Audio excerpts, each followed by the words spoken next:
Disclaimer: this is a fictional dramatization created for artistic, emotional, and educational storytelling purposes. All characters and events are entirely fictional and created using AI tools. No impersonation, misrepresentation, or harm is intended.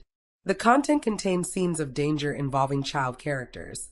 However, no real persons or minors were involved in its production. Grace's Love Stories produces scripted, AI-generated stories that promote, entertain, inspire kindness, and emotional connection. We respect our viewers and strictly adhere to YouTube's policies. The scent of pine and damp earth filled my lungs as I was dragged through the forest, my bare feet catching on roots and stones. Autumn had painted the trees in fiery colors, but the beauty was lost on me as rough hands pushed me forward. The night air carried whispers of the pack members trailing behind us, excited murmurs about the human offering being delivered to the Blackstone territory. I wasn't human, though. Not entirely. My blonde hair hung in tangled waves around my face, partially obscuring my view as I stumbled forward. The silver chain around my wrists burned against my skin. Silver. The one thing that could weaken a werewolf, even a half-breed like me. In my old pack, the Silver Creek, I had always been considered defective. Too weak to shift properly, too human to be useful, too wolf to be accepted among normal people. "Keep moving," growled Vincent, my former alpha's son and the leader of this delivery party. His voice dripped with disgust as his fingers dug into my shoulder. "You should be grateful, Alara. Most unwanted females are simply exiled. At least this way you'll serve a purpose." Purpose. The word echoed hollowly in my chest. My purpose was to be a peace offering, a gesture of goodwill between the Silver Creek pack and the notoriously brutal Blackstone pack. There had been tensions over territory for generations, and apparently, my worthless life was the price of temporary harmony. My mother's voice whispered in my memories. "When the world shows you its teeth, show it your soul instead." She had given me the small wooden wolf pendant that now hung around my neck. Its familiar weight, the only comfort in this nightmare. Before she died, she had told me that true strength wasn't in claws or fangs, but in the heart that refuses to break. I touched the pendant now, drawing what courage I could from it. We approached a massive clearing where towering stone walls emerged from the forest like the spine of some ancient beast. Torches illuminated the perimeter, casting dancing shadows across the entrance to the Blackstone territory. Even from this distance, I could sense the power emanating from within. Dozens, perhaps hundreds of werewolves, their collective energy making the air itself feel heavier. Vincent yanked me to a stop at the territory's edge. "Remember your place," he hissed. "You're nothing to them. Nothing to anyone. If you're lucky, they'll just use you for kitchen work or cleaning. If not," his smile turned cruel, "well, I've heard the Blackstone Alpha has quite an appetite." Something in his tone made my skin crawl, but I refused to show fear. Instead, I lifted my chin and met his gaze directly. A small defiance that earned me a sharp slap across the face. "Still acting like you have pride," he sneered. "That's always been your problem, Alara. You never learned where you belong." The gates swung open with a groan of ancient metal, and several hulking figures emerged from the shadows. Even with my diluted werewolf senses, their power was overwhelming. Pure-blooded alphas and high-ranking betas, their eyes gleaming with preternatural light in the darkness. "Is this it?" One of them stepped forward, his massive frame blotting out the torchlight behind him. "This is your offering?" Vincent straightened, suddenly deferential. "She's stronger than she looks, half-breed but well-trained in service. She'll be useful." The way his voice lingered on useful made my stomach turn.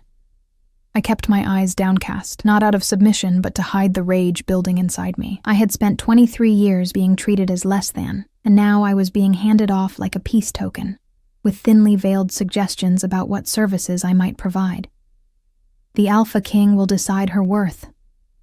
The Blackstone wolf gestured, and 2 guards moved to flank me. "Silver Creek's debt is acknowledged. You may go." Just like that, I was transferred. Property changing hands. Vincent didn't even look back as he and his companions retreated into the darkness of the forest. Whatever happened to me now was no longer his concern. The Blackstone wolves led me through the gates and into a courtyard lit by more torches. Unlike the ramshackle cabins of Silver Creek, the Blackstone compound was a fortress. Stone buildings nestled against sheer cliff faces, with what appeared to be cave entrances leading deeper into the mountain. Warriors patrolled the walls, their movements fluid and predatory. "This way," grunted one of my escorts, leading me toward the largest building at the center of the compound. Curious eyes followed our progress, some pitying, others calculating. I caught snippets of whispered conversations. "Half-breed. Can't even shift properly. Wonder what the king wants with her." I fixed my gaze straight ahead, clutching my mother's pendant. Whatever awaited me, I would face it standing, not cowering. The central building opened into a great hall, filled with the scent of wood smoke and pine. Massive timber beams supported a vaulted ceiling, and a circular fire pit dominated the center, its flames casting the room in amber light and dancing shadows. Around the walls hung the pelts of prey animals, and what I recognized with a chill as the ceremonial skins of challenger wolves who had failed to defeat the pack's leadership. At the far end, upon a dais of rough-hewn stone, stood an empty throne crafted from the antlers of countless deer and elk. The entire space radiated power and ancient tradition. "Wait here." One of the guards shoved me toward the fire pit. "Don't try to run. There's nowhere to go." As if I had anywhere to go. My old pack had discarded me, and the human world had never been an option, not for someone like me, caught between two realms and belonging to neither. I stood alone by the fire, its warmth doing little to dispel the chill of dread in my bones. Minutes passed, stretching into what felt like hours. My legs ached, but I refused to sit, refused to appear any weaker than they already thought I was. The great doors at the far end of the hall suddenly swung open, and a hush fell over the room. Even the fire seemed to dim in response to the presence that entered. He moved like shadow given form. Fluid, powerful strides that covered ground with predatory grace.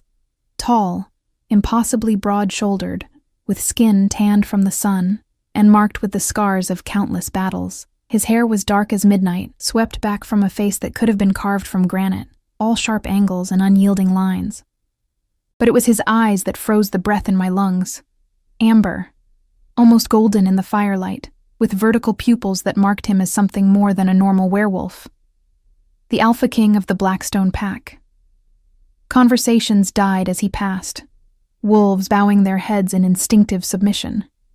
He acknowledged none of them, those burning eyes fixed on me with an intensity that made my heart hammer against my ribs. Every step he took toward me seemed to compress the air in the room. He stopped several feet away, his nostrils flaring slightly as he scented the air. Something passed across his face. A flicker of confusion? Disbelief? It vanished so quickly I might have imagined it. "So," he said, his voice a low, rough rumble that seemed to vibrate through my very bones. "This is Silver Creek's idea of a peace offering." It wasn't a question, but I answered anyway. Apparently so. My response seemed to surprise him, one dark eyebrow arching slightly. Most wolves would never dare speak to an Alpha King without permission, let alone with anything resembling defiance. He circled me slowly, examining me from every angle. I could feel his gaze like a physical touch, assessing, calculating. I kept my eyes forward, my spine straight, despite the exhaustion and fear threatening to buckle my knees. "Your name?" he demanded, coming to stand before me once more. "Ilara." "Ilara," he repeated, as if testing the sound of it on his tongue. "And you understand why you're here?" "I'm a peace offering," I said, unable to keep the bitterness from my voice. "A token to maintain the truce between Silver Creek and Blackstone." His mouth curved into something that wasn't quite a smile. "Is that what they told you?" Before I could respond, he reached out with startling speed, his fingers capturing my chin. I flinched but held my ground as he tilted my face up, forcing me to meet his gaze directly. This close, I could see flecks of gold and emerald in those amber eyes, could feel the supernatural heat radiating from his skin. "Half-breed," he murmured, more to himself than to me, "but there's something else. Something." Whatever he saw in my face made him frown. He released me abruptly and turned to the guards. "Take her to the eastern quarters, the empty room at the end of the hall. Post guards at the door and windows." The guards exchanged glances, clearly surprised. The eastern quarters, I would later learn, were reserved for high-ranking pack members, not for offerings or servants. But my king, one began hesitantly. That wing is for... Did I stutter? The Alpha King's voice dropped to a dangerous growl, and the guard immediately bowed his head. No, my king. At once. As the guards moved to escort me away, the Alpha King's voice stopped them once more. And remove those silver chains. Now. One of the guards quickly produced a key and unlocked the silver manacles. As they fell away, I couldn't suppress a small gasp of relief. The skin beneath was red and blistered, the constant burning pain suddenly replaced with cool air. The Alpha King's eyes narrowed at the sight of my injuries. For a moment, something like rage flashed across his face, quickly controlled. See that her wounds are treated, he ordered, and bring her food, proper food from the main kitchen, not scraps. With that, he turned and strode from the hall, leaving a wake of whispers and speculative glances. I stood rooted to the spot, confusion replacing fear as the guards led me away. Why would the fearsome Alpha King of the Blackstone Pack concern himself with my comfort? Why place me in quarters meant for his inner circle? As we left the great hall, I felt a strange sensation between my shoulder blades, like someone watching me intently. When I glanced back, I caught the Alpha King standing in the shadows by a side entrance, those predatory eyes still fixed on me with an expression I couldn't decipher. Our gazes locked for just a moment, and something electric passed between us, a recognition I didn't understand, a connection I couldn't explain. Then he was gone, melting into the darkness as if he had never been there at all. That night, as I lay in a bed far more comfortable than anything I had known in Silver Creek, I clutched my mother's pendant and wondered what fate awaited me in this strange new pack. I had been sold as a peace offering, expecting servitude or worse. Instead, I had been placed in a position of apparent privilege, by direct order of the most feared alpha in the region. And though I couldn't explain why, I knew with bone-deep certainty that my life had changed irrevocably the moment those golden eyes had met mine. Something told me that the Alpha King had recognized something in me that even I didn't understand. And that knowledge was as terrifying as it was thrilling. Dawn broke through the narrow window of my room, casting golden light across unfamiliar stone walls. For a moment, I lay still, disoriented by the soft bed and warm blankets, luxuries I'd never been afforded in Silver Creek. Then reality rushed back. I was in the Blackstone territory, an offering, property transferred from one pack to another, yet nothing about my treatment aligned with what I'd expected. The room I'd been given was small but well-appointed, with a real bed instead of the pallet I was accustomed to. Someone had left clean clothes at the foot of the bed, simple but well-made garments of soft wool and linen, not the threadbare hand-me-downs I'd worn my entire life. My wrists still bore the red marks from the silver chains, though the burning had subsided to a dull ache. As promised, a healer had visited me the night before, applying a soothing salve that smelled of herbs and forest. She had worked in silence, her eyes occasionally flicking to my face with undisguised curiosity. A soft knock at the door pulled me from my thoughts. A young woman entered carrying a tray of food, not scraps or leftovers, but fresh bread, fruit, and what smelled like actual meat. My stomach growled embarrassingly loud. "The Alpha King requests your presence in the council chamber once you've eaten and dressed," she said, placing the tray on a small table by the window. Her gaze lingered on my face, as if searching for something. "I'm Mira. I've been assigned to assist you." "Assigned to assist me or to watch me?" I asked, reaching for a piece of bread. It was still warm from the oven, the crust crackling beneath my fingers. A smile flickered across her face. "Both, if I'm being honest. You've caused quite a stir." "I don't understand why," I admitted between bites. "I'm nothing special." Mira tilted her head, her expression curious. "The Alpha King doesn't personally intervene for nothing special. He doesn't place offerings in the eastern quarters. And he certainly doesn't..." She trailed off, catching herself. "Doesn't what?" I pressed. "It's not my place," she said, moving toward a small chest against the wall. She opened it to reveal a basin of water and some soap. "You should wash and dress. It's unwise to keep him waiting." As I prepared myself, questions tumbled through my mind. Why had the Alpha King singled me out? What did he want from me? The stories I'd heard about him were terrifying. that he had killed dozens of challenging wolves with his bare hands, that he could shift faster than any werewolf alive, that he ruled the Blackstone pack with absolute authority and brutal efficiency. The clothes fit surprisingly well: leggings, a simple tunic, and soft leather boots. As I fastened my mother's pendant around my neck, Mira's eyes followed the movement. "That's beautiful," she commented. "Old magic from the look of it." I clutched the carved wooden wolf protectively. It was my mother's. Was she from Silver Creek too? No. The word came out sharper than I intended. My mother's origins were something I rarely discussed, partly because I knew so little myself. She had died when I was 12, taking many of her secrets to the grave. All I knew was that she wasn't from Silver Creek originally. She had arrived pregnant and alone, and the pack had taken her in out of reluctant obligation to a fellow wolf, even one carrying a half-human child. Mira seemed to sense my reluctance and didn't press further. "Come," she said, gesturing toward the door. "I'll show you to the council chamber." We walked through stone corridors that opened occasionally to reveal glimpses of the compound. In daylight, I could see that the Blackstone territory was even more impressive than it had appeared the night before. The main buildings were nestled against a mountainside, with the forest spreading out below. Unlike Silver Creek's scattered, haphazard layout, everything here spoke of planning and purpose. Watchtowers positioned at strategic points, training grounds where warriors practiced combat forms, gardens where herbs and vegetables grew in neat rows. And everywhere, the sense of hierarchy was palpable. Wolves of different ranks moved with clear awareness of their position. When higher-ranking members passed, others lowered their gazes or tilted their heads in subtle acknowledgement. The council chamber was located in the same building as the Great Hall, though we entered through a different door. 2 guards stood at attention outside, their expressions sharpening as we approached. "The Alpha King's guest," Mira announced, and I noted the careful choice of words. Not prisoner or offering, but guest.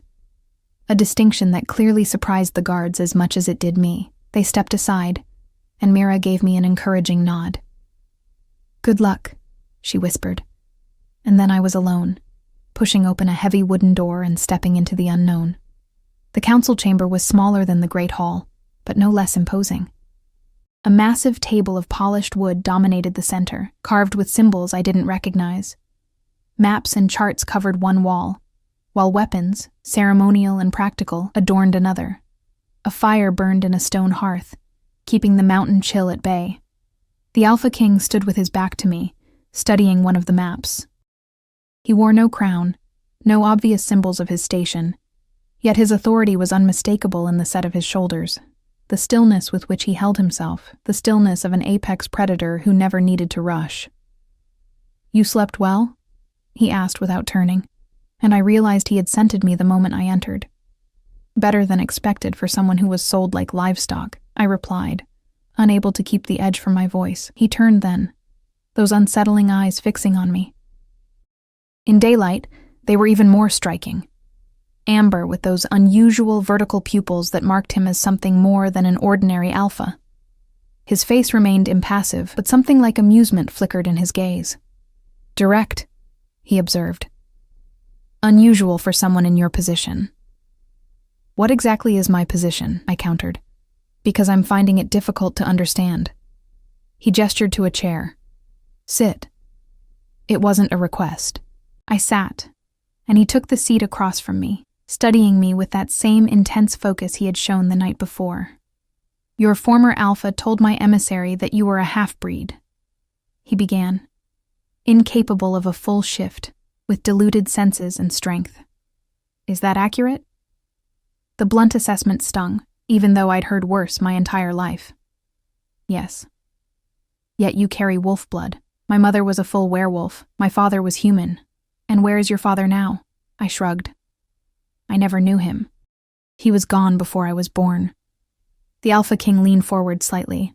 "And your mother?" "Dead, 11 years ago." I touched my pendant instinctively, and his eyes tracked the movement. "That pendant," he said. "Where did it come from?" "My mother gave it to me. It's all I have left of her." He held out his hand. "May I?" Everything in me resisted the idea of surrendering my most precious possession. but refusing an Alpha King's request wasn't wise. Reluctantly, I removed the pendant and placed it in his palm. He examined it carefully, turning it over in his fingers. The carved wolf seemed to catch the light oddly, almost glowing in his grasp. His expression changed subtly, a tightening around the eyes, a slight furrow between his brows. "This is very old," he said finally, returning it to me. "And very rare. Do you know what it represents?" I closed my fingers around the familiar wood. "My mother said it was a protection charm. That it would keep me safe when she couldn't." "It's more than that." He rose and moved to a bookshelf in the corner, selecting a leather-bound volume and bringing it back to the table. He opened it to reveal pages of ancient text and illustrations. "This symbol," he pointed to a drawing that looked remarkably like my pendant, "represents the first pack, the original werewolves, before the bloodlines split." I frowned, trying to process this information. "What does that have to do with me?" Instead of answering directly, he asked, "What do you know about your mother's history, before Silver Creek?" "Very little. She didn't like to talk about it." I hesitated, then added, "She once told me she came from people of the old ways, but I never knew what that meant." Something shifted in his expression, a confirmation of some private theory. "The old ways," he repeated softly. "Yes, that would explain much." "Explain what?" Frustration crept into my voice. "Why am I here? What do you want from me?" He closed the book, his decision apparently made. "Walk with me." Again, not a request. I followed him from the council chamber, acutely aware of the stares that followed us as we moved through the compound. The Alpha King walked slightly ahead, his stride purposeful. Wolves scrambled to clear a path, bowing their heads as he passed. None would meet my gaze directly, though I could feel their curiosity like a physical weight. We climbed a narrow path that wound up the mountainside, eventually reaching a plateau overlooking the entire territory. From this height, I could see the natural defenses that made the Blackstone Pack so formidable. Sheer cliffs to one side, dense forest to the other, with the compound nestled in the valley between. "Silver Creek sold you because they didn't understand what you are," the Alpha King said, breaking the silence. "They saw only weakness where they should have seen potential." Potential for what? I wrapped my arms around myself, suddenly cold despite the morning sun. He turned to face me, the wind ruffling his dark hair. "When was the last time you tried to shift?" The question caught me off guard. "Years ago. I gave up trying after..." The memory rose unbidden. 14 years old, desperately attempting to shift during a pack ceremony, managing only a partial transformation that left me twisted and in agony, while the others laughed and turned away in disgust. "After they mocked your failure," he finished for me, and there was something dangerous in his tone. Not directed at me, but at those who had ridiculed me. "It's not just mockery when it's true," I said quietly. "I can't shift fully. I never could. Because you were trying to become the wrong wolf." I stared at him, uncomprehending. What does that mean? Instead of explaining, he stepped closer, into my personal space. I resisted the urge to back away, holding my ground, even as his scent enveloped me, pine and smoke and something wilder, more primal. "Close your eyes," he commanded. Every instinct warned against making myself vulnerable, but curiosity won out. I closed my eyes. "Now, feel the mountain beneath your feet," his voice came, low and mesmerizing. "Feel the air on your skin, the sun on your face.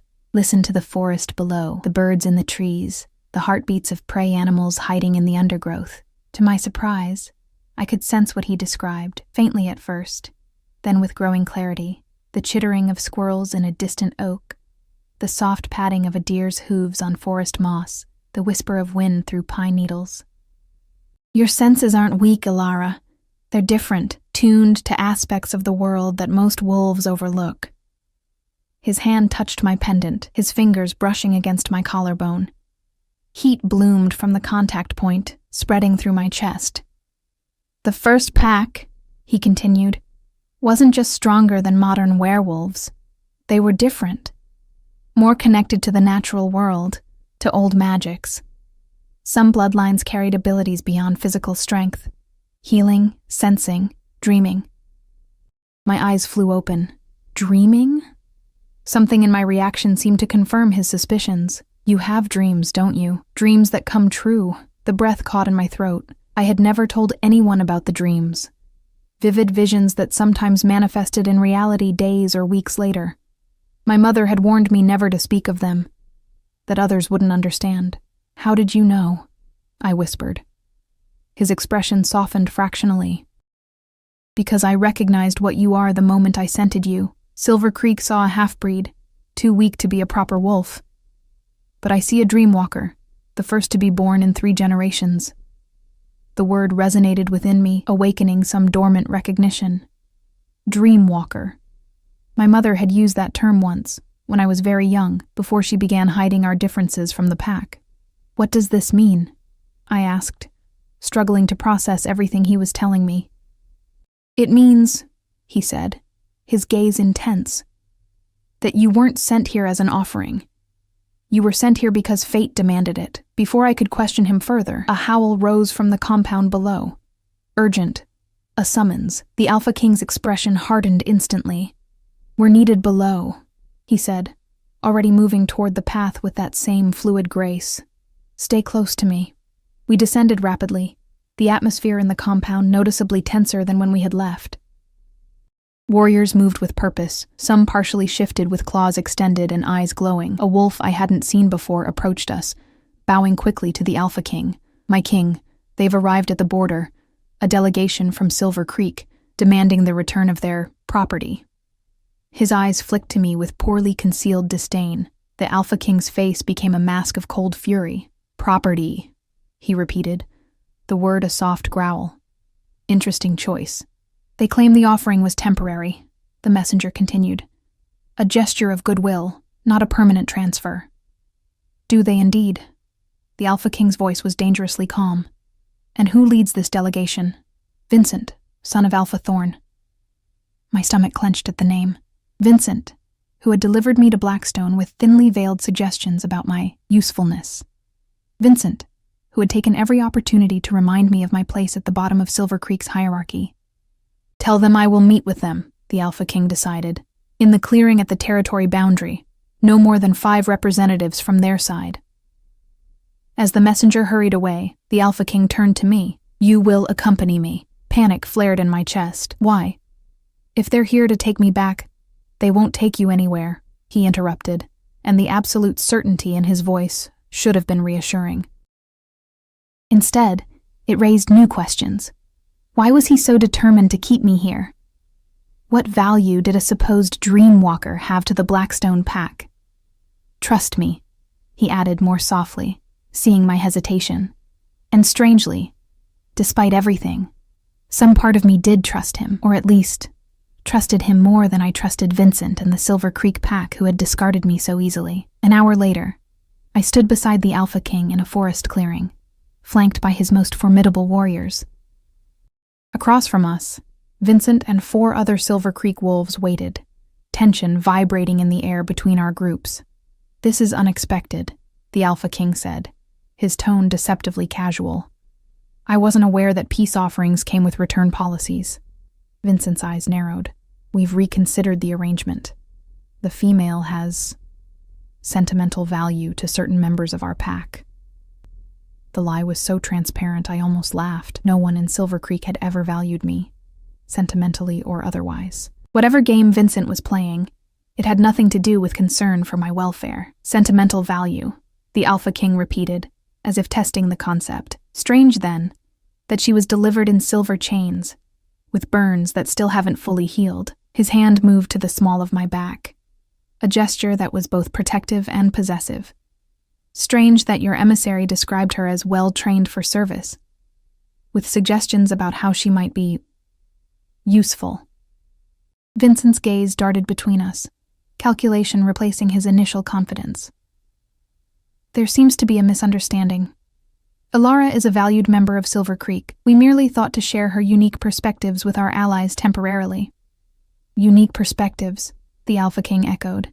His voice remained level, but I could feel the rage building beneath his calm exterior. Tell me, Vincent of Silver Creek, did you know what she is? Confusion flickered across Vincent's face. She's a half-breed, weak, barely able to shift. The Alpha King's smile was cold as winter. And that is why she will remain with Blackstone. Your ignorance forfeited any claim you might have had. Vincent took a step forward, then checked himself as the Blackstone warriors tensed. She belongs to Silver Creek, he insisted, his voice rising. By pack law. By pack law, the Alpha King cut in.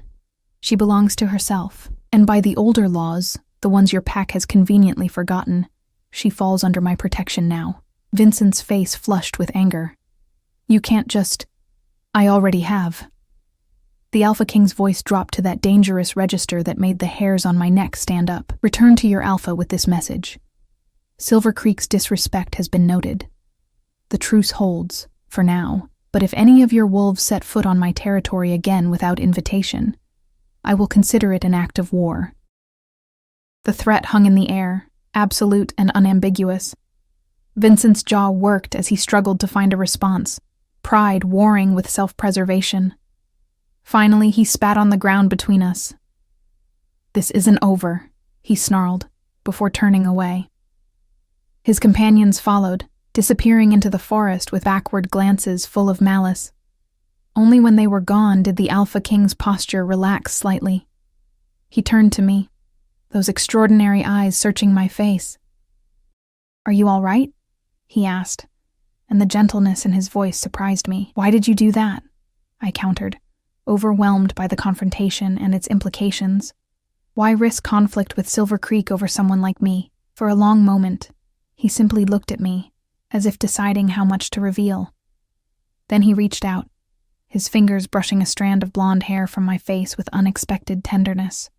Because, Elara Dreamwalker, he said softly, you are not just someone. You are everything. The walk back to the Blackstone compound passed in silence, my mind spinning with the Alpha King's words. You are everything. What could that possibly mean? I had spent my entire life being nothing, a half-breed failure, tolerated at best, reviled at worst. Now this powerful Alpha was treating me as if I held some crucial importance, calling me by a title I barely understood, Dreamwalker. 3 days passed, each bringing new surprises. I was given freedom to move about certain areas of the compound, though always under the watchful eyes of guards. For my protection, Mira insisted, not to prevent escape. My quarters remained in the eastern wing, where I gradually learned the other residents were the Alpha King's most trusted advisors and warriors.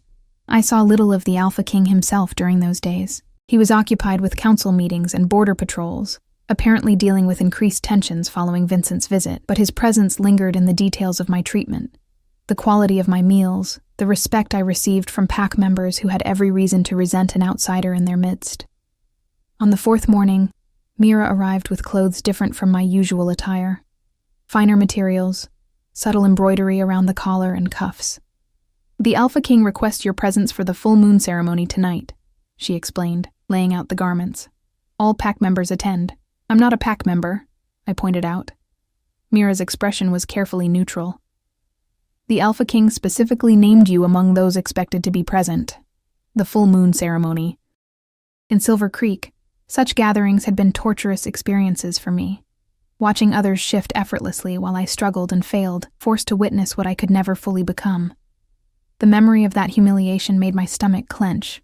I can't shift, I reminded her, hating the vulnerability in my voice, not properly. The king is aware, she said simply, and would explain no further. That evening, I joined the procession moving toward an ancient amphitheater carved into the mountainside. Hundreds of torches illuminated stone seats surrounding a central fire pit, the flames already leaping toward the darkening sky. Pack members arranged themselves according to rank and bloodline, with the strongest closest to the center. Mira led me not to the outer edges where I expected to be placed, but toward the inner circle where the Alpha's closest allies gathered. Whispers followed our passage, curious and sometimes hostile gazes tracking my movements. Here, Mira indicated a place only 2 rows back from the fire pit. She leaned closer, her voice dropping. Whatever happens tonight, remember, he has his reasons. Before I could question her cryptic warning, drumming began, a primal rhythm that resonated in the bones and blood. The Alpha King emerged from a cave entrance at the far side of the amphitheater, his powerful frame illuminated by the flames. He wore only simple leather pants, his chest bare, marked with ceremonial paint in patterns I didn't recognize. The drumming intensified as he approached the fire, and the crowd fell into absolute silence. When he spoke, his voice carried effortlessly to every corner of the gathering. "Tonight, we honor the moon that calls to our blood," he began, the traditional opening I recognized from Silver Creek's ceremonies. "Tonight, we celebrate the gift of the shift, the strength of the pack, the legacy of our ancestors." So far, familiar, but then he deviated from the ritual I knew. "Tonight," he continued, his gaze sweeping the assembly before landing directly on me, "we also acknowledge older truths. That strength comes in many forms. That the first pack contained more than fangs and claws.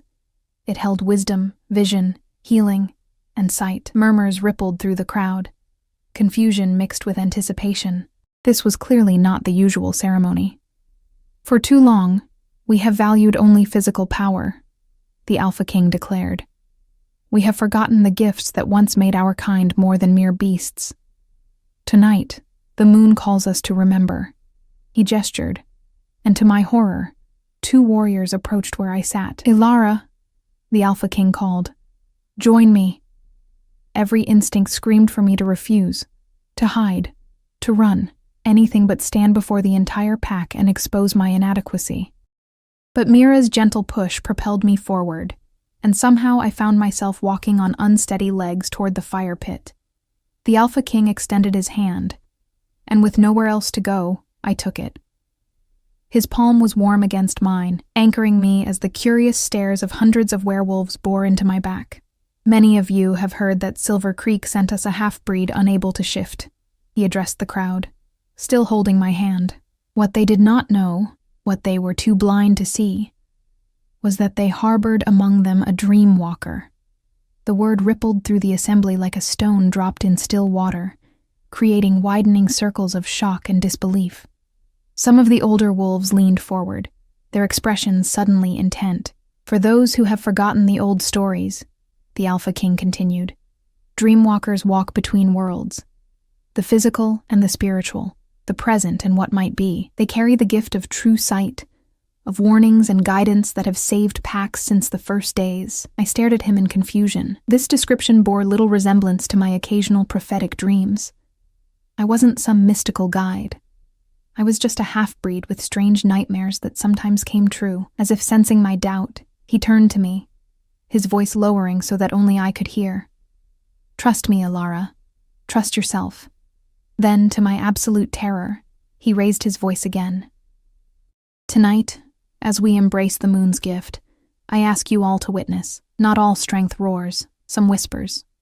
With that enigmatic statement, he released my hand and stepped back, leaving me alone in the center of the circle as the drums resumed their insistent rhythm. All around, wolves began to shift, some slowly, savoring the transformation, others with the rapid fluidity that marked their power and status. I stood frozen, mortified. Did he expect me to try to shift, to fail publicly, in front of his entire pack? But the Alpha King made no such demand. Instead, he shifted himself, a breathtaking transformation that took mere seconds, his human form flowing seamlessly into that of an enormous black wolf with those same amber eyes. Larger than any werewolf I had ever seen, he padded toward me, regal and intimidating. Instinctively, I reached for my pendant, clutching it like a lifeline. As my fingers closed around the carved wood, something strange happened. The sounds of the shifting pack seemed to fade, replaced by a rushing in my ears like wind through ancient trees. The firelight blurred and distorted, and suddenly I wasn't standing in the amphitheater anymore. I was in the forest, but not as I knew it. The trees were older, massive, primordial things with trunks wider than houses. Mist curled around their roots, and moonlight filtered through their canopy with an otherworldly glow. Before me stood wolves, not werewolves in shifted form, but something more elemental. Their eyes held wisdom and knowing beyond anything mortal. At their center was a great white wolf, with eyes the color of sunrise. "Mother," I whispered, though I couldn't have explained why the word came to my lips. The white wolf approached, its movements liquid grace.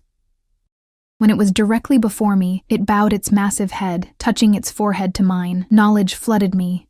Images, sounds, sensations too rapid to process fully. Generations of wolves running through untamed forests. The split of the bloodlines. The slow forgetting of the old ways. The rise of alphas who valued only physical dominance. The loss of the other gifts. And through it all, a warning, shadows gathering, ancient enemies stirring, a coming storm that would test all packs. A war not just for territory, but for the very survival of their kind. As suddenly as it began, the vision ended. I gasped, staggering backward, and found myself once more in the amphitheater. But something had changed. The pack had fallen silent, all eyes fixed on me with expressions ranging from awe to fear. I realized with a start that I was glowing. A soft blue luminescence emanating from my skin. My pendant burned against my chest, pulsing with the same ethereal light. The Alpha King had resumed his human form and now stood beside me, his expression triumphant and somehow tender. "You see?" he called to the assembly. "The old blood awakens. The Dreamwalker walks." The light faded gradually, leaving me shaking and disoriented. What had just happened? Had everyone seen my vision, or only its external manifestations? The Alpha King's hand came to rest at the small of my back, steadying me. "You did well," he murmured. What was that?" I managed to whisper. "Your first true walking," he replied, "and confirmation of what I've suspected since the moment you arrived." Before he could explain further, an elderly wolf approached, a woman with silver hair and eyes that had seen countless moons. She moved slowly but with undeniable authority, and even the Alpha King inclined his head respectfully as she drew near. "It's true then," she said, her gaze fixed on me. "After all these years, the circle begins to close." The Alpha King nodded, as the prophecy foretold. "Prophecy?" I echoed weakly. The old wolf smiled, reaching out to touch my pendant. "When the lost daughter returns, bearing the mark of the first pack, when the Dreamwalker stands between two worlds, when the Alpha King finds his true mate, then the time of awakening begins, true mate." The words hit me like a physical blow, their implication too enormous to comprehend. I looked to the Alpha King, whose expression had softened into something I hadn't seen before, vulnerability, hope, and something deeper that made my heart race. "That's why Silver Creek couldn't take you back," he said quietly. "Not just because you're a Dreamwalker, though that alone would be reason enough, but because from the moment you entered my territory, I knew what they never suspected." His fingers brushed my cheek with impossible gentleness. "You are my fated mate, Alara. The one wolf in all the world whose soul calls to mine." Fated mate. The words echoed in my mind as the elderly wolf nodded solemnly and retreated, leaving me alone with the Alpha King before the watchful eyes of the entire pack. My fated mate. The concept was almost mythical. The rarest and most sacred bond between werewolves. A connection that transcended choice, predetermined by forces older than pack laws or territorial disputes. I should have felt overwhelmed, terrified even. Instead, something deep within me resonated with his declaration, as if a truth I had always known was finally being spoken aloud. "Is that why Vincent wanted me back?" I asked quietly. Did he suspect? No. The Alpha King's expression darkened. Silver Creek doesn't believe in fated mates anymore. They've abandoned too many of the old ways. Vincent wanted you back because I wanted you. Nothing more complicated than pride and politics. The ceremony concluded with the Alpha King leading me back to my place, his hand never leaving mine as the pack completed their moon rituals. I felt the weight of stares, some curious, others reverent, a few openly hostile. My status had changed in the space of minutes, elevating me from despised half-breed to a position even pure-blooded alphas might envy. Later that night, the Alpha King, Dominic I learned was his name, escorted me back to the eastern quarters himself. We walked in charged silence, the implications of everything that had happened too vast for casual conversation. At my door, he paused. "Tomorrow, he said. There will be questions. Challenges, perhaps. The pack will need time to accept what this means. And what does it mean? I dared to ask. Beyond old legends and prophecies?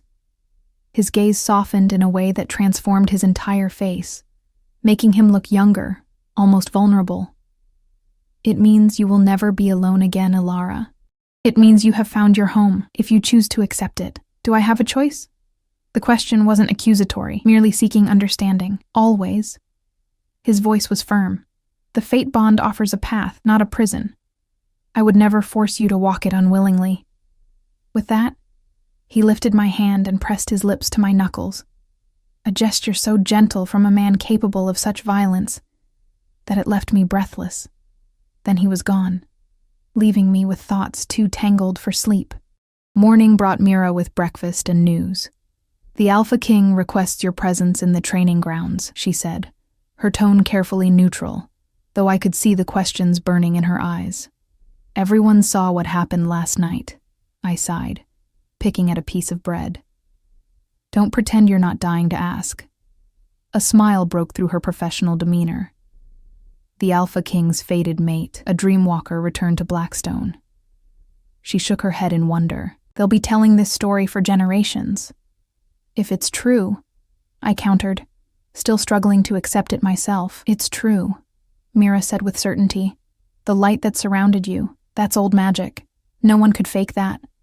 She hesitated, then added, there are those who aren't pleased, of course. Of course, I echoed. A half-breed outsider suddenly elevated to stand beside their Alpha King? I would have been more surprised if there wasn't resistance. The training grounds occupied a large clearing at the edge of the compound, surrounded by towering pines. Warriors of various ranks practiced combat forms, some in human shape, others partially or fully shifted.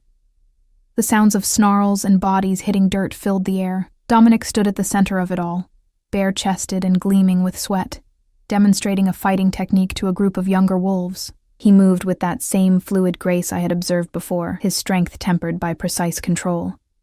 He spotted me immediately, breaking away from the group with a word to his second-in-command. As he approached, I became acutely aware of the training ground falling silent, all eyes turning toward us. Walk with me, he said, not a command this time, but an invitation. We moved toward a more secluded area near the tree line, where a small stream bubbled over rocks. You're training them harder than usual, I observed, noting the intensity of the practice sessions behind us. Vincent's visit wasn't a diplomatic accident, Dominic replied, his voice grave. Silver Creek is testing boundaries, looking for weaknesses. Because of me? Guilt twisted in my stomach. No. He turned to face me fully. This has been brewing for years. Your presence is a catalyst, perhaps, but not the cause. He ran a hand through his dark hair, a rare gesture of uncertainty. There's something else you should know, something I saw in your vision last night. My breath caught. You saw it too? He nodded. Not as you did, not the full walking, but enough. The warning about enemies gathering, about the coming war. His gaze grew distant. It confirms reports my scouts have brought. Silver Creek isn't acting alone.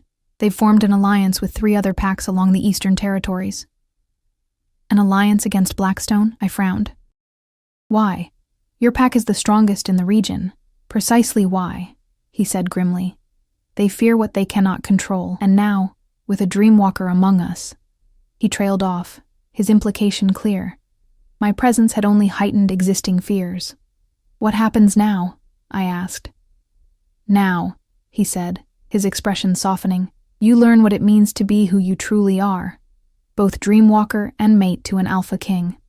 Over the next week, my education began in earnest. Each morning, the elderly wolf I had met at the ceremony, Aurora, the pack's healer and keeper of old knowledge, instructed me in the history and abilities of dreamwalkers.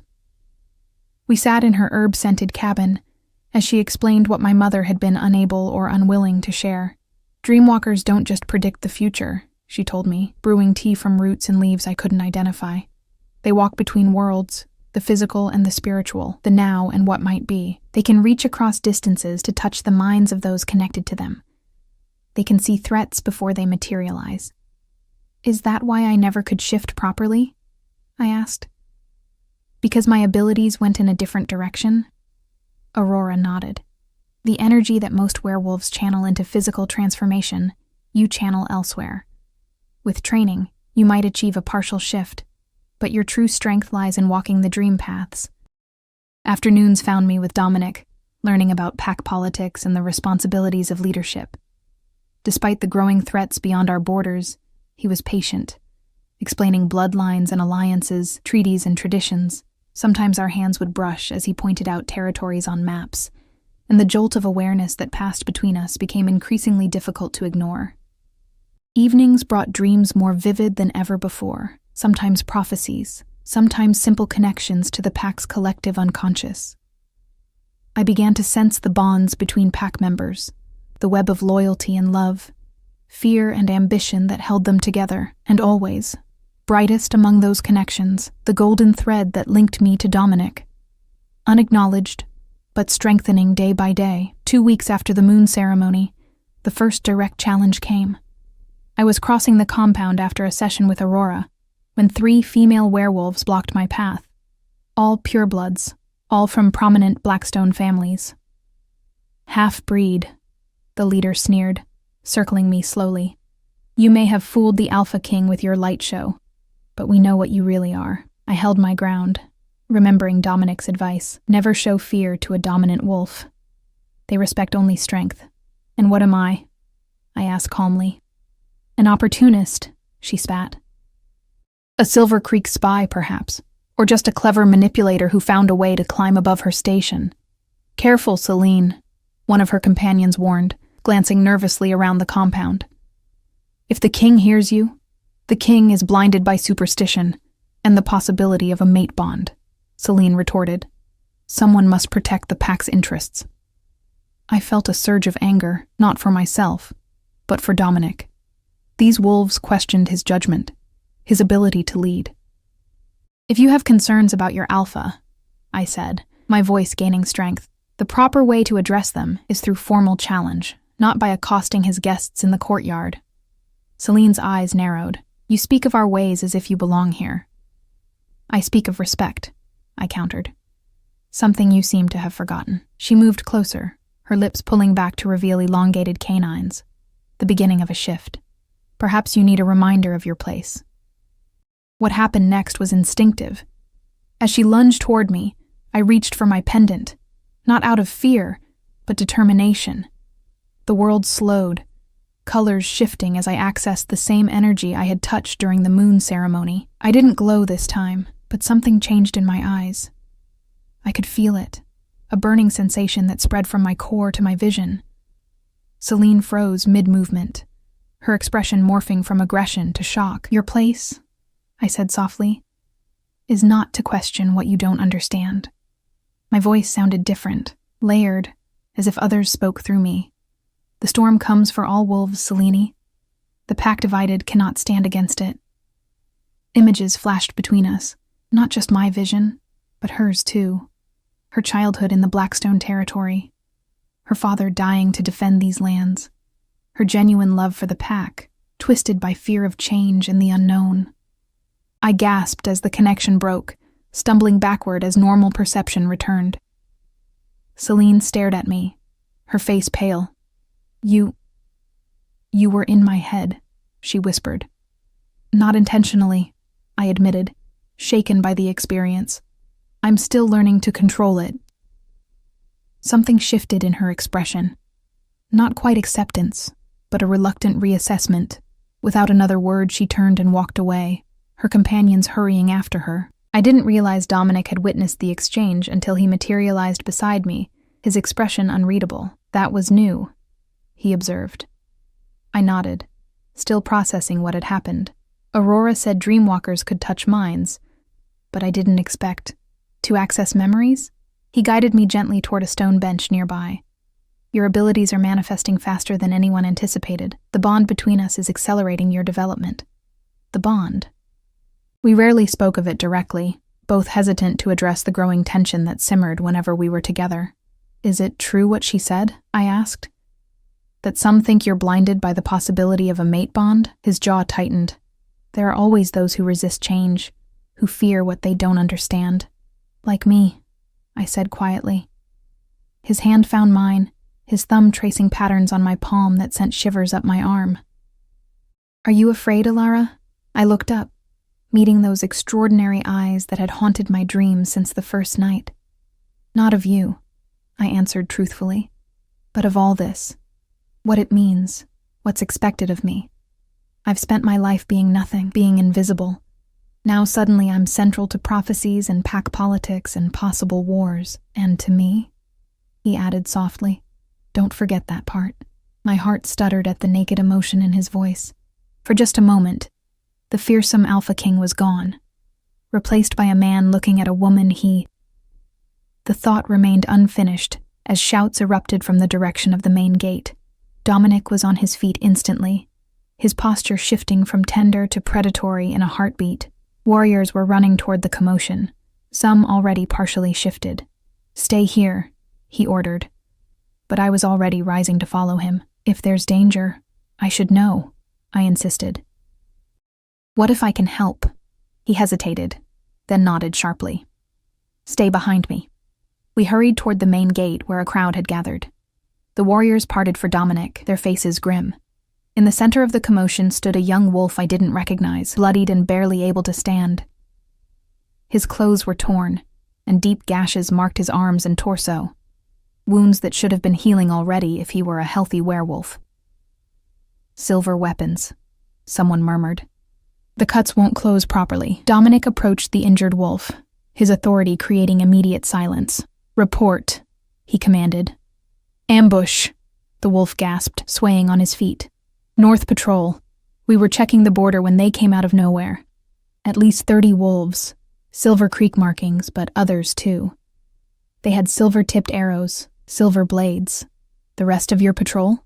Dominic asked, though his expression suggested he already knew the answer. Dead or captured, the young wolf choked out. They let me go.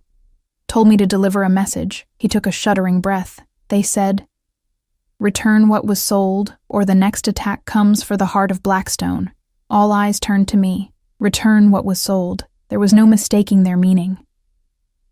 Dominic's face hardened into a mask of cold fury. Get him to the healer, he ordered.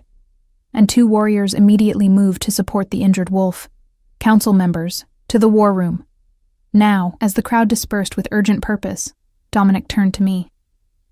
This changes things, he said, his voice low. They're attacking because of me, I whispered, the weight of guilt crushing my chest. People are dying because... No. His hand caught my arm, his grip firm, but gentle. They're using you as an excuse. This was always their plan, to weaken Blackstone, to challenge our position.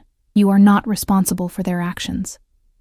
I wanted to believe him, but the injured wolf's words echoed in my mind. Return what was sold. My presence here was costing lives. I should go with you to the council meeting, I said. This concerns me directly. Dominic studied me for a moment, then nodded. Yes. It's time the council understood exactly what we're facing and what we're protecting. The war room was austere, a circular chamber carved into the mountain itself, with a round stone table at its center.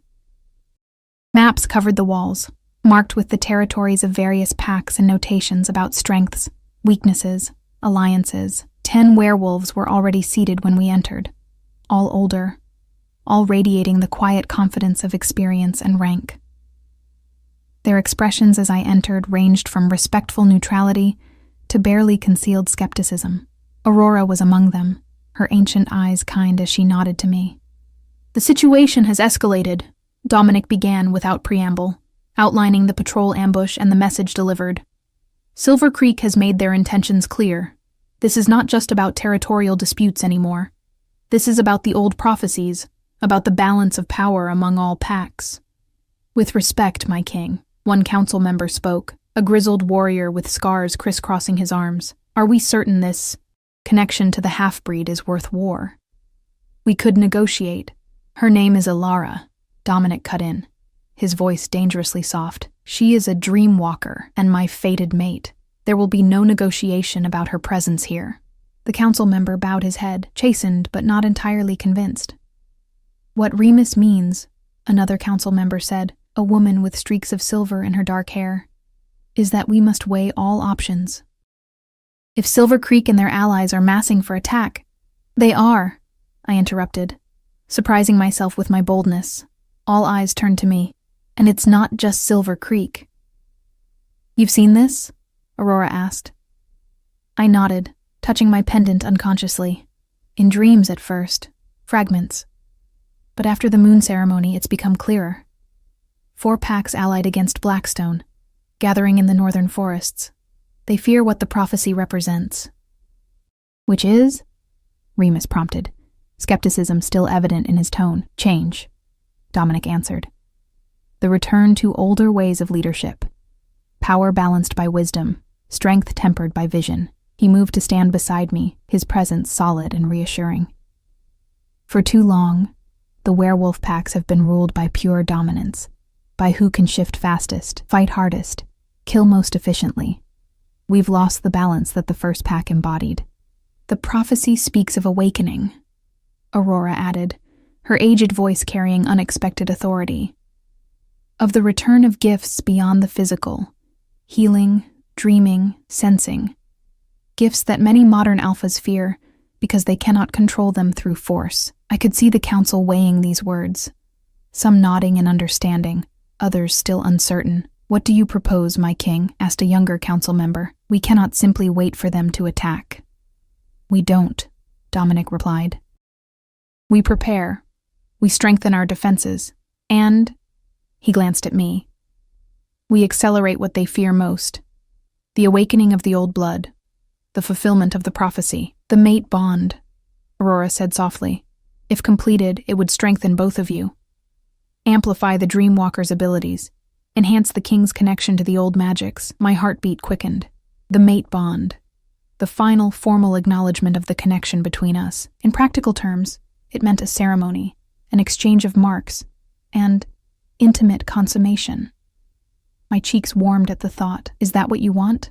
Dominic asked me, ignoring protocol to address me directly before his council.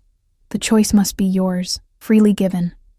In that moment, I realized that despite everything, the danger, the prophecies, the responsibilities, my heart had already decided. From that first night when his golden eyes had met mine across the great hall, something fundamental had shifted in my soul. Yes, I said, my voice stronger than I expected. I choose this. I choose you.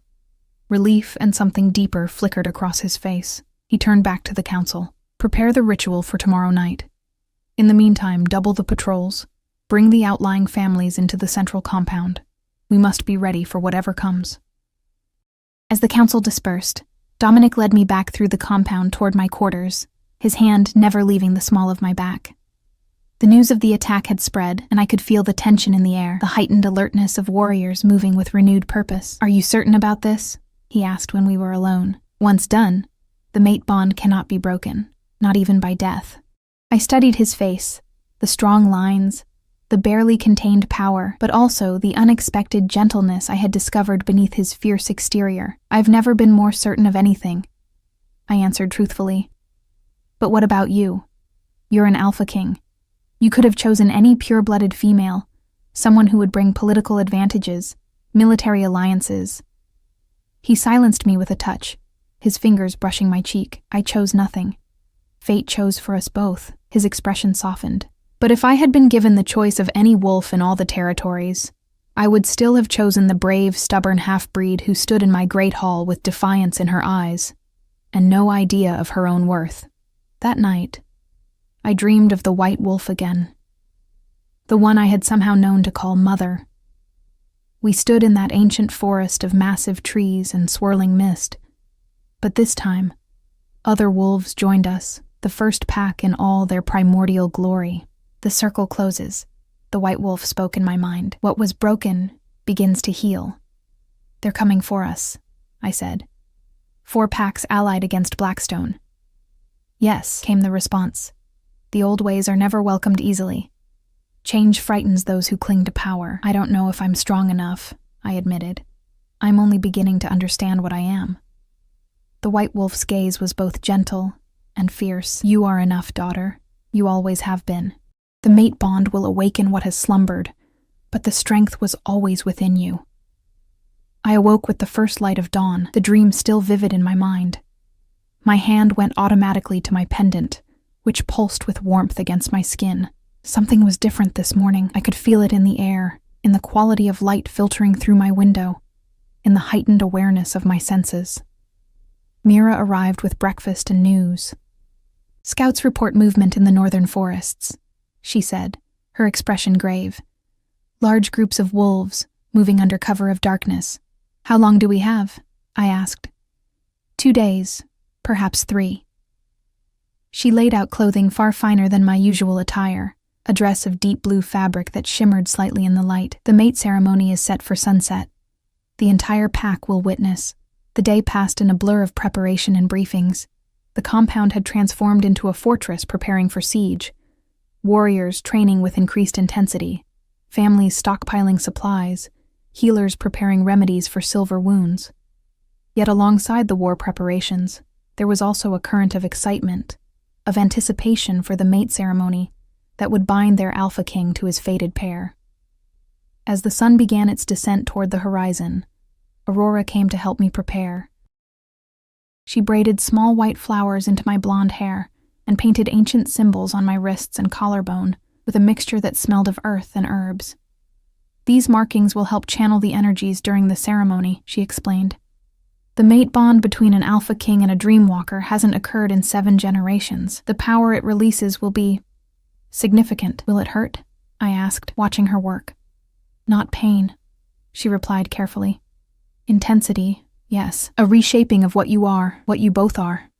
But not pain in the way you mean." The ceremony took place in the same amphitheater where the moon ritual had been held.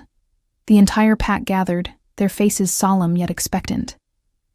Torches illuminated the stone steps leading down to the central fire pit, which blazed higher than usual, flames leaping toward the darkening sky. Dominic waited at the center, dressed in ceremonial attire that emphasized his powerful frame. When our eyes met across the distance, everything else seemed to fade away. The watching pack, the threat of war, even my own lingering doubts.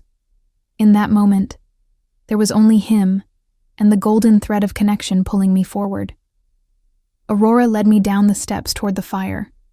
With each step, I felt a strange energy building, humming beneath my skin like electricity before a storm. My pendant grew warmer against my chest, pulsing in time with my heartbeat. When I reached Dominic, he took my hands in his, and the contact sent a shockwave through my system.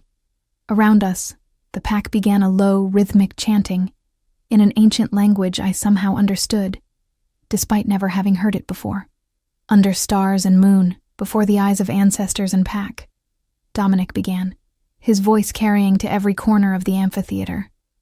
"I claim this wolf as mine, bound by fate, sealed by choice, united in purpose and heart." "Under stars and moon," I echoed, the words coming instinctively. "Before the eyes of ancestors and pack, I claim this wolf as mine, bound by fate, sealed by choice, united in purpose and heart." Aurora stepped forward, carrying a ceremonial blade. With practiced movements, she made small incisions on our palms, then pressed our bleeding hands together. "Blood to blood," she intoned. "Heart to heart, soul to soul. What fate has joined, let no power sunder." The moment our blood mingled, the world exploded into light. The fire roared upward, and that blue luminescence I had experienced during the moon ceremony returned 100-fold, enveloping both of us in its glow. Dominic's eyes blazed golden, the vertical pupils expanding until his gaze was more wolf than human. I felt him everywhere, not just his physical presence before me, but inside my mind, my heart, my very being.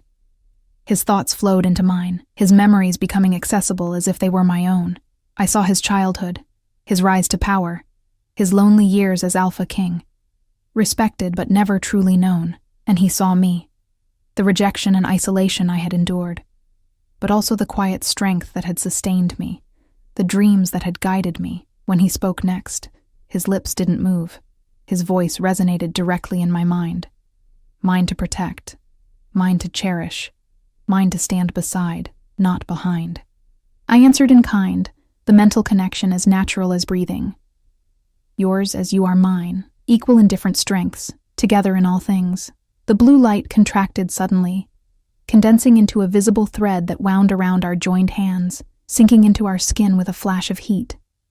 When it faded, matching marks remained on our wrists, intricate patterns that resembled the symbols on my pendant. "The bond is sealed," Aurora proclaimed. "What was prophesied is fulfilled." The Alpha King and the Dreamwalker stand as one. The pack erupted in howls of celebration, the sound echoing off the mountainsides. But even as they celebrated, a different sound reached my enhanced senses. Distant, but unmistakable. The movement of many wolves through forest underbrush, the whisper of weapons being drawn. Dominic heard it too, his head turning sharply toward the northern perimeter. Through our new bond, I felt his thoughts shift from ceremonial solemnity to battle-ready alertness. "They come sooner than expected," his voice whispered in my mind. "Then we face them together," I answered, squeezing his hand. As was always meant to be, as the pack mobilized around us, preparing for the coming conflict, I felt no fear. Whatever awaited us, war, peace, or some hard-won middle ground, we would face it united. I had been sold to the rival pack, not knowing I was the Alpha King's fated mate, but in finding him, I had also found myself, not a half-breed failure, but a dreamwalker awakened, not property to be traded, but a queen chosen by fate itself. The storm was coming, but for the first time in my life, I was exactly where I belonged.